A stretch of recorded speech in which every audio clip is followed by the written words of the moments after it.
The sentences for federal offenses are governed by the United States sentencing guidelines, and the guidelines for economic crimes have come to be unnecessarily reliant on a few easy to calculate or quantify criteria, such as what was the amount of the loss, how many victims were there.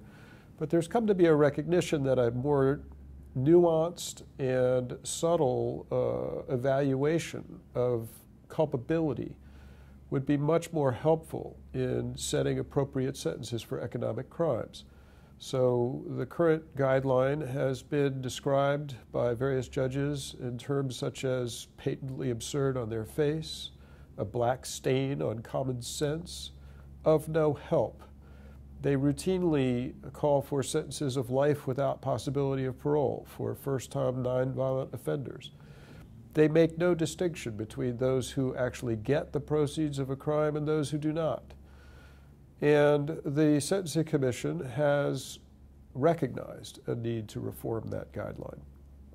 And the reason that we stepped in, the ABA Criminal Justice Section, is that over the years we've come to learn that it is often helpful, rather than to simply criticize a law, to make a very concrete and specific proposal about how it could be done better.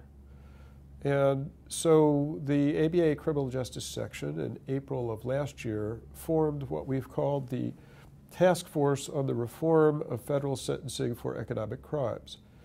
We assembled what we hope to be, or what we believe to be, an excellent group of people. We have selected federal judges. We went to academia. We wanted law professors who had written and thought carefully about the subject.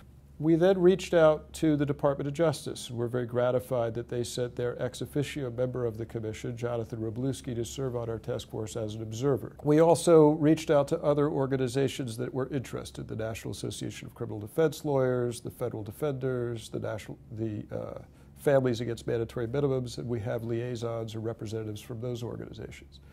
And then we have an array of very talented and experienced criminal defense lawyers. And over the course of about a year and a half, we have drafted what we believe to be a better guideline. And we have presented it to the Commission. We have continued to work on refining it. We are now in the final stages of our work, where we are prepared to release an additional report in which we set forth some case scenarios, and we apply our proposed guideline to those scenarios and explain how it would work, and we contrast it with the current guideline. The Commission is poised to take this issue up. We hope that they will study our guideline carefully. And we're gratified that even in the interim, some judges have been looking at our guideline and finding it helpful. And a number of courts have used our work in fashioning a reasonable and appropriate sentence in these kinds of cases. And we hope that that will continue to be of assistance to the judiciary.